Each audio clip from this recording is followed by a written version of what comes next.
Ladies and gentlemen, I find this Honorable Mayor of Edgewater, Michael Adamski. Good morning, ladies and gentlemen. Is this not a beautiful day? Mother Nature cooperated. This is the third annual Pearl Harbor Remembrance Ceremony we've had here in Edgewater. And it has gone from freezing cold to blistering hot to beautiful sunshine with a little breeze. I'm Mike Ignasiak. I'm the mayor of the city of Edgewater, and I'm also a member of AMVETS Post 2. And I'm very proud and honored to be asked to be the Master of Ceremonies for this event. This marks the 75th anniversary of Pearl Harbor. It is a significant time in our country. It was a turning point. It's when America finally emerged from being a second-class country, turning into the world power that it is today. And it could not have happened without men and women who proudly served in uniform, who are here today that represent the past, stretching back to the past, represent the present, and represent the future. We not only honor those who were at Pearl Harbor and served during World War II, but we also honor by this service and this ceremony today those currently serving in uniform. Before I begin, I'd like to call forward Deacon Daryl Savasco of St. Gerald's Church in Edgewater, associated also with Sacred Heart Church, for the invocation. Deacon.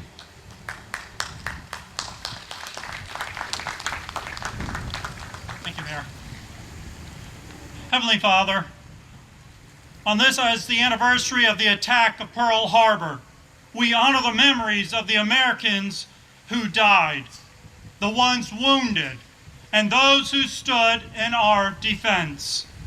Today we remember their sacrifice for the cause of freedom and ask for your grace and guidance as our nation joins others facing foes against liberty.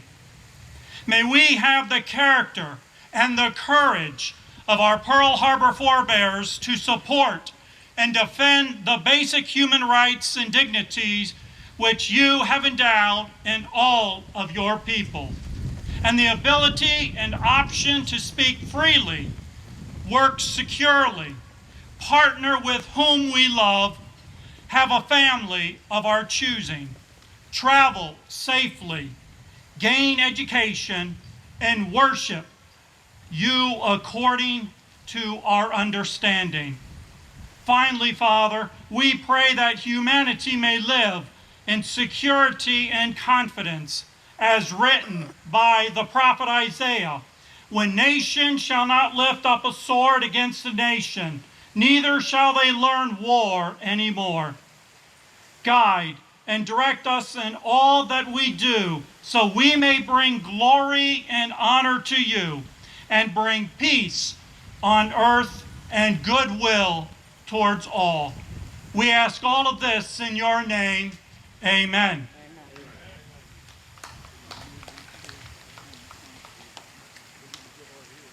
Thank you, Deacon. This event is sponsored by AMVETS Post 2, but it's also co-sponsored by the City of Edgewater. And I'd like to have stand and recognize two council members who are also here with me today to help celebrate this event. First, Councilman Gary Conroy.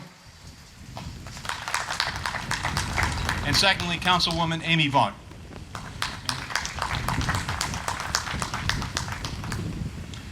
I want to give a special thanks to Wendy Lane for her contributions to this program. It has not gone unnoticed by the AMVETS, and we're very thankful for that. I'd like at this time to introduce AMVETS Commander of Post 2, Commander Melvin Lane. Also here today from VFW Post 4250, Commander Carol Campbell. At this time, I'd like to ask the Color Guard Commander, will you post the colors, please?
this time, I'm going to call for presentations of military colors, and I will announce each branch as it comes forward.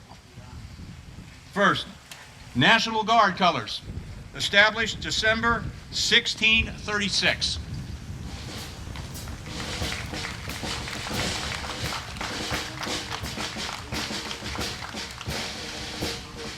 U.S. Army, established June 1775.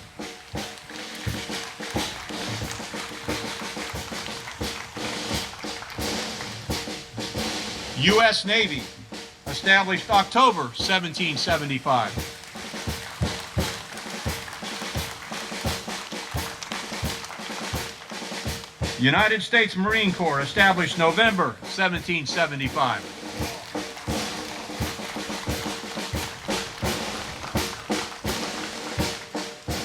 U.S. Coast Guard, established August 1790.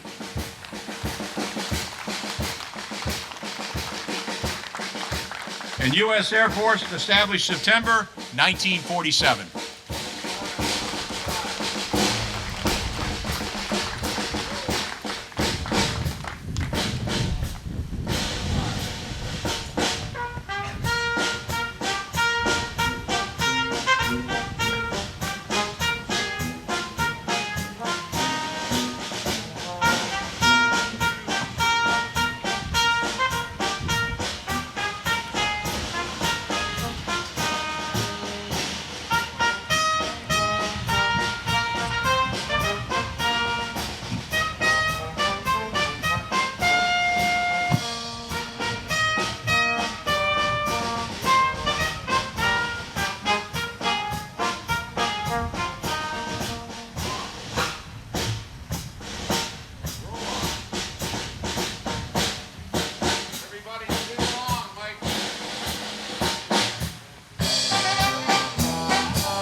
I want to give a special thanks out and recognition to the various posts and chapters that are represented here today and bear the flags. It is with great pleasure that I call forward our guest speaker, Mr. Barry Rail, of the Florida State Chairman. Mr. Rail, will you please come forward? All yours.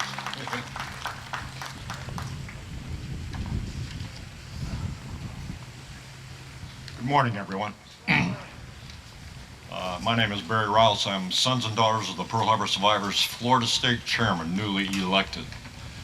I want to thank, first off, the Mayor of Edgewater and also Dick Cuccetti and Michael Visconti for putting this program together for the last 3 years. It definitely is something that should continue. I'm not going to waste any time, and I'm get right together with my dad's story, Dwayne H. Riles, Pearl Harbor survivor of the USS Oklahoma. He is here today, but he wanted me to speak his story for him. My last 20 minutes aboard the Oklahoma, December 7th, 1941. All hands, man your battle stations. The Japs are bombing the hell out of us. These words screamed over the address system of the USS Oklahoma, accompanied by the shrill sound of the ship's alarm, brought me to my feet with a start. I'd been sleeping soundly, and for several seconds I stood beside my bunk, unable to grasp immediately what was happening. A sudden thunderous explosion in the forward part of the ship brought me quickly to my senses. I realized I had no bad dream, but was experiencing the real thing that Sunday morning, December 7th, 1941. Clad only in my undershorts, I headed for my battle station, running faster than I had in any drill. As I passed through the hatches leading from compartment to compartment on the third deck, men yelled to keep moving, and the thud of the closing hatches could be heard as they were closed and dogged down behind me. I wasted no time getting there as I pushed and dodged between other men on their way to their stations. My heart pounding, I finally reached the hatch leading to my battle station on the second deck. Just as I reached out for the ladder, a torpedo ripped into the side of the ship, somewhere in the forward area. The ship seemed to raise up out of the water by the bow, reel and twist, sending me swinging around the ladder, and then settled down, listing heavily to port. Regaining my balance, I moved swiftly up the ladder. Once through the hatch to the second deck, I raced to my station at the after flag bags. My supervisor, Andy Sauer, had already arrived. So had a couple of others. We exchanged glances and fears showing all our faces. Our first experience of war was a shocking one. Without a word, we quickly rolled back the cover on the flag bag and stood ready at our station. The steady, muffled booming of anti-aircraft guns outside made us wonder what it was like topside. We were soon to find out. Just as the phone talker was reporting our station manned and ready, another torpedo or bomb, I don't know which, ripped into the ship near the stern. It was an ear-splitting explosion, and again the ship seemed to raise up, twist, and roll from side to side, twisting, stretching metal, making an eerie sound as it strained against the rivets. It then gently settled down, listing farther to port. Water was rushing in below us with the sound of a waterfall. I'm sure I was not alone, from the expressions of the others with thoughts of abandoning ship. Trained as we were, we stood fast. The seemingly long lapse of communications with the bridge was suddenly broken. We were ordered to the third deck. It was supposed to be bomb-proof down there, so we quickly proceeded to do as ordered. Turning towards the hatch a few steps away, I stopped short. There, standing in front of me, his clothing and body spattered with blood, was another member of our crew, Bob Young. He had a pained, helpless look about him, and as I started at him, I suddenly felt sick. He had been on the morning watch and was preparing to hoist the Union Jack on the forecastle when we were attacked. Bob had obviously been strafed by enemy gunfire or struck by bomb fragments. He just stared back at me. I wish I could say I or someone did something heroic at this point. Here my memory seems to fade. In the confusion of stampeding, yelling, and men trying to get to the hatches leading to the third deck, and possibly the shock of seeing the first war casualty, I can't recall what happened in those few seconds. I don't know if anyone helped this man. I only know this was the way I saw Bob last. For over 25 years, I have tried to relieve this fragment of my experience aboard the Oklahoma, but all I can perceive is Bob and I standing there, frozen, facing each other. I suddenly found myself standing at the foot of the ladder on the third deck, Andy at my side. We were fortunate to be in this position as it was difficult to keep our footing without the support of the ladder. The ship was now listing at about 45 degrees and sinking rapidly. From the splashing, gushing sounds and the silvery flashes of light below us, we could tell that the water and oil was rising fast as the ship rolled farther to port. It's hard to say how many of us were in that compartment, for it was quite dark. Men clung to each other, desperately trying to keep themselves on the high part of the slanted deck. We were exceptionally quiet. The only sounds were the steady hammering of anti-aircraft weapons outside the ship. The stillness of the men was soon shattered. With an agonizing yell, a man lost his grip and slid into the darkness of the oil and water, rapidly filling the compartment. Thank you very much. Soon came another yell, and another. One after the other, men would lose footing and slip into the blackness below it and disappear. Men began to panic. Glancing at Andy, without a word, we knew it was time to get out of what was becoming a death trap. With a single nudge, Andy directed me to turn towards the ladder. We prepared to head for topside and some means of escape from the stricken ship. Now, he explained, it was a signal to start up the ladder. I suddenly found myself being lifted and pushed through the hatch above the yelling, screaming men who had reacted hysterically. The ship now practically on its side, deck slanting dangerously, I tumbled out on the deck above. Unable to gain my footing as men pushed their way past me, I was knocked down and trapped between the open hatch cover and the bulkhead. I was forced to remain there till almost the last man had escaped the third deck. The men ran in all directions, shouting hysterically. Some stumbled and fell. I watched and waited. I wondered momentarily what would happen to Andy. As the last few men ran past, I picked myself up and followed. Everyone seemed to have disappeared towards the stern, so I assumed they must have escaped through the large hatch leading to the main deck. When I reached the hatch, I found the ladder broken and leaning so far away from the opening I couldn't reach the escape hatch. This way, someone called. So I began making my way back in the direction from which I'd come, seeking a way to escape.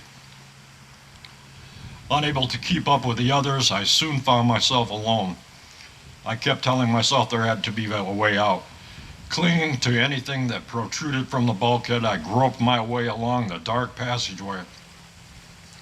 I had to find an exit, or it would be too late.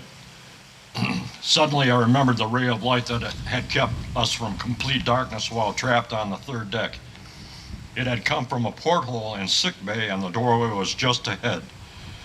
Gritting my teeth, half crawling and clutching the pipes and wiring along the bulkhead, I made my way to the open doorway of sickbay.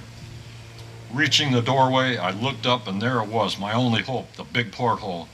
Thank God they were larger here than in any other area of the ship.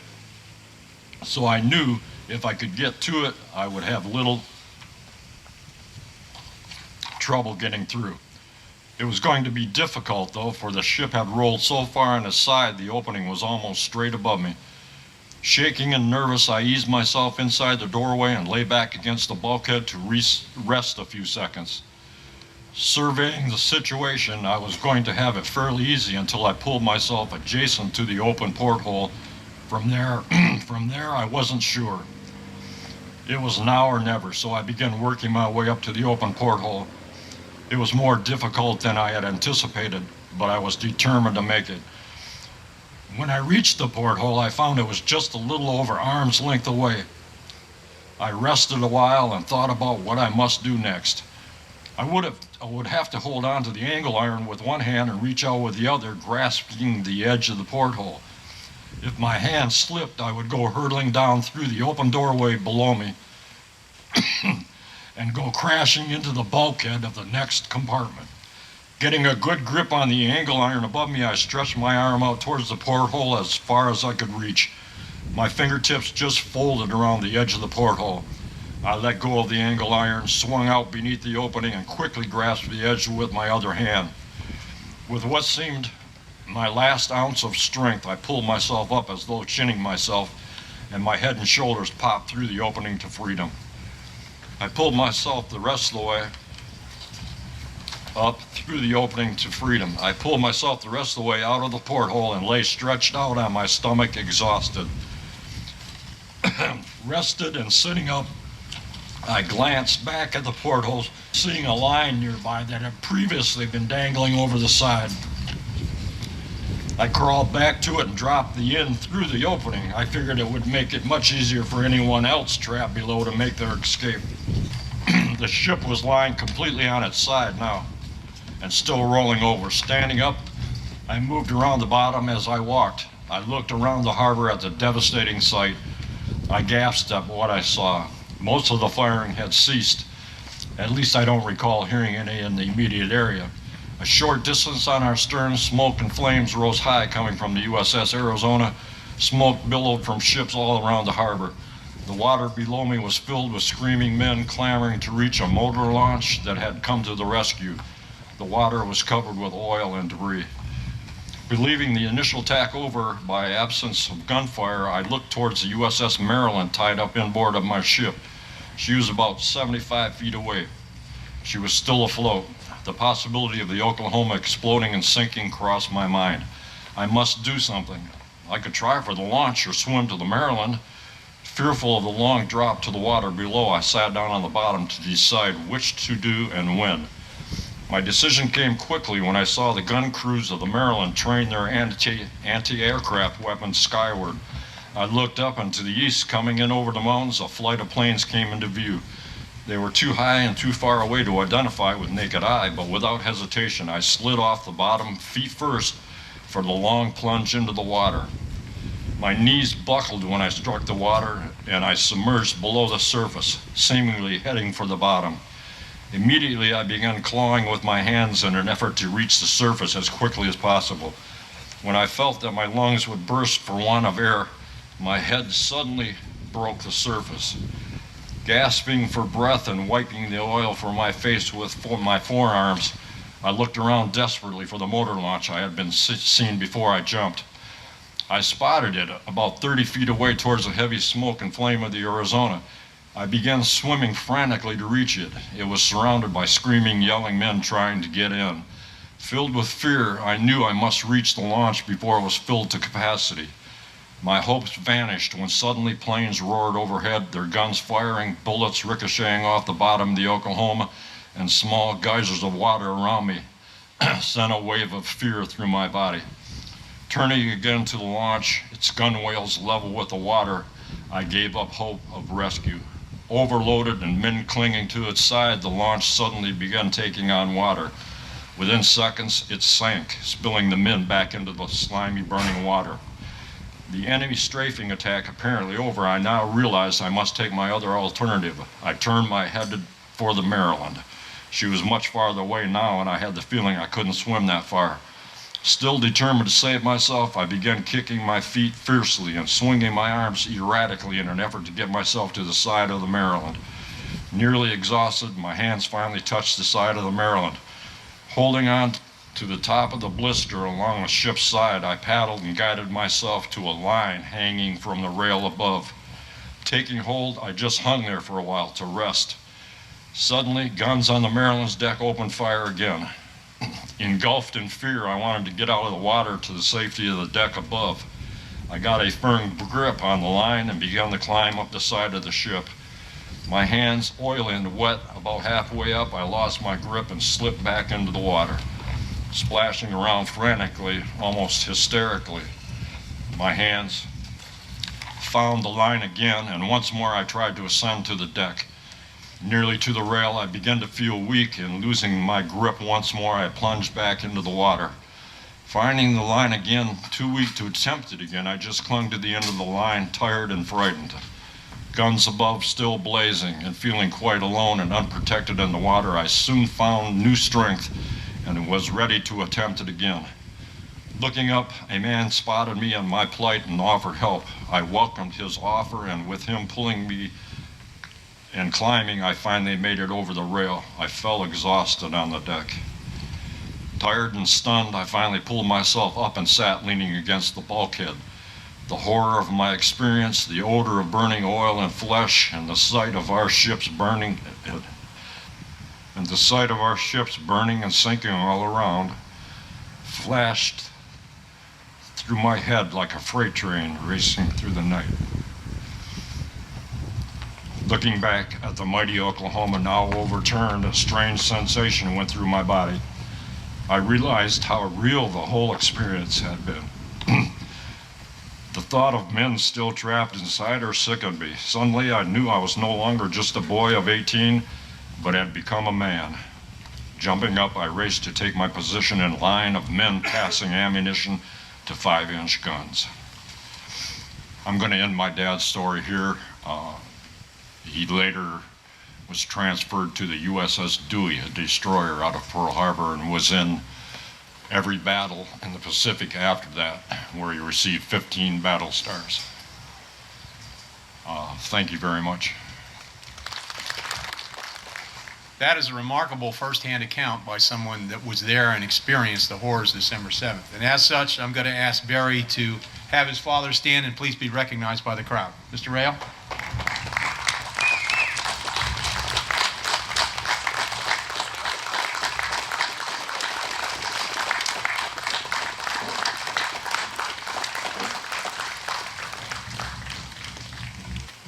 We have Pinning of the Vets by Halifax Hospital. As you come in, you'll notice there was a table there, and at the table were several representatives of the hospital that were asking for veterans and giving them pins. I have a representative here today. Debbie, where are you? If you could raise your hand and wave. Where'd she go to? She's in the back through there. Debbie wants to make sure that everyone knows if you're a veteran, please go there. They would like to provide you with a pin. If you have mobility issues and can't get there, just raise your hand and wave, please, so they can find out where you're at, and it's their gesture they want to give back to you for that. With this, I'm going to ask the Smyrna Brass Band to provide us with a medley of entertainment, so please sit back and enjoy that. Thank you.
If tomorrow all the things were gone I worked for all my life, and I had to start again with just my children and my wife, I thank my lucky stars to be living here today, because the flag still stands for freedom and they can't take that away. And I'm proud to be an American, where at least I know I'm free. And I won't forget the men who died, who gave that right to me. I gladly stand up next to you, defend her still today. 'Cause there ain't no doubt I love this land. God bless the USA. The USA. Oh, yeah. From the lakes of Minnesota to the hills of Tennessee, across the plains of Texas, from sea to shining sea, from Detroit down to Houston, New York to LA. Well, there's pride in every American heart. It's time we stand and we say, come on, now sing it with me, that we're proud to be an American, where at least I know I'm free. And I won't forget the men who died, who gave that right to me. And I gladly stand up next to you, defend her still today. 'Cause there ain't no doubt I love this land. God bless the USA, the USA. And I'm proud to be an American, where at least I know I'm free. And I won't forget the men who died, who gave that right to me. And I gladly stand up next to you and defend her still today. 'Cause there ain't no doubt I love this land. God bless the USA.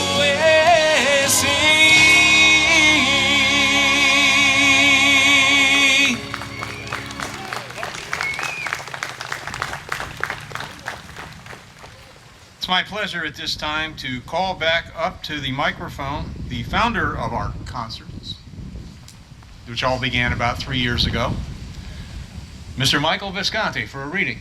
Mr. Visconti. All yours. I want to thank you all for being here. And I have a little poem here that I like to recite. The year 1941. While most of Hawaiians still slept, came the planes from the riding sun. Waves of bombers and fighters flew from the decks of the Japanese ships. While our planes were still on the ground, Bonanza was spoken from their lips. The winds of war have been blowing across the ocean of our earth. Though not until Pearl Harbor had been bombed did we realize what freedom is worth. Wars are fought and won on two fronts, at home and on the battle line. Both are equally important when war consumes our hearts and minds.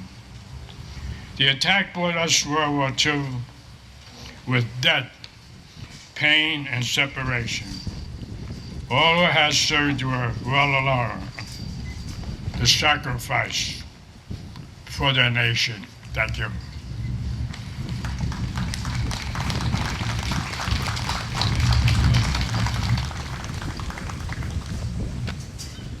I'd like to have everyone rise, please, and have a moment of silence.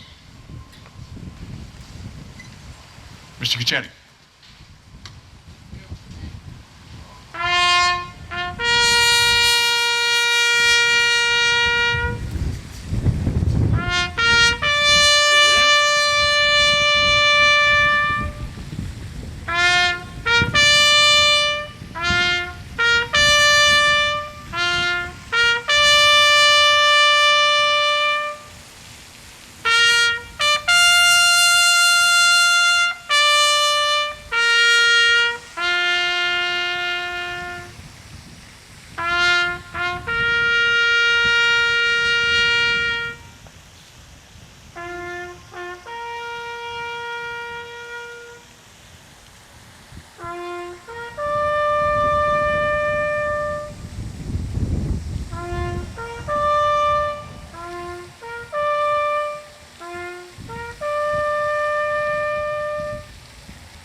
Thank you. Please be seated. That is the one tune that is shared by all the services. That is played on every military base, camp, and establishment anywhere in the world. And for those of you who have served in uniform, particularly in conflicts, understand that tune has a special meaning. Very well played, by the way.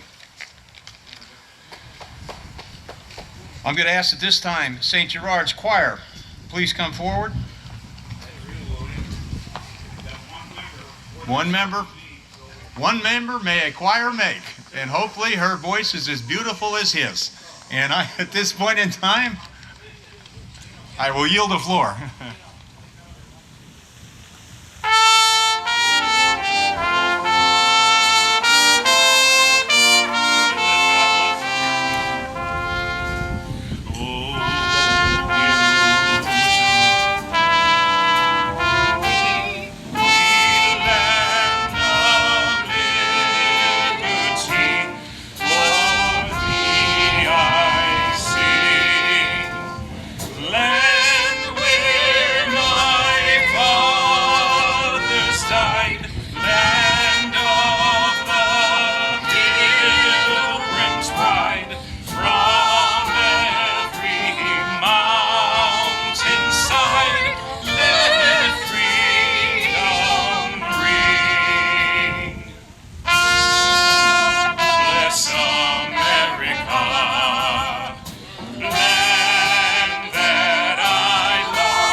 Thank you very much for that recitation.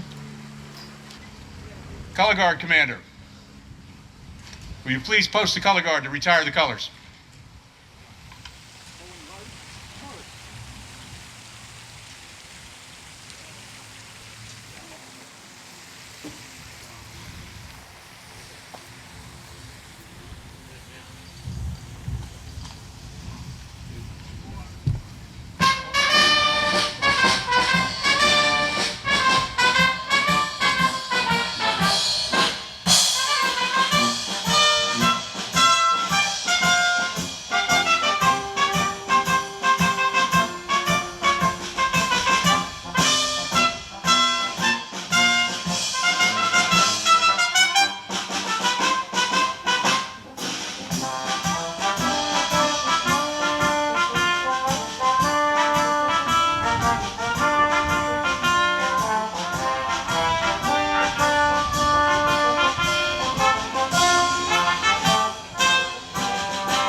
be seated.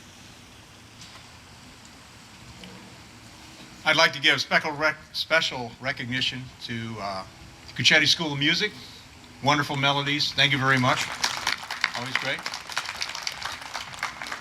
Our solo singers, talents I never had and wished I did for years going by. Our color guards, multi-service and national here. Both representatives of Post through. In closing, I'd like to first remark that our World War II veterans are probably our fastest passing generation, and they're passing by more quickly, day by day. It's an honor and a privilege to have you here today as a survivor of Pearl Harbor, particularly on this momentous event coming up on the 75th anniversary. Services that we have today, we had wished we had a bigger attendance than we did. We had a better attendance last year, and we had a better attendance before. But the fact that we have these services keeps alive the memory of these individuals, their accomplishments, their sacrifices, and what they did for this great nation. And I feel, as a former veteran, we have a civic duty to pass on these to future generations, to let them know exactly what generations did before, the sacrifices they made and the accomplishments they had that makes this country great, because that's a legacy that they inherit. And we hope to instill in them the patriotism and sense of citizenship that they carry that forward. On behalf of the AMVETS, I want to thank you for coming and attending this service. There is a luncheon which is directly across the street at the Post. So please, everyone is welcome. Come over, enjoy some friendship. If you're not a member of the AMVETS Post, ask. We are always looking to expand and always looking to take care of members. So, in closing this ceremony, ladies and gentlemen, thank you very much. God bless.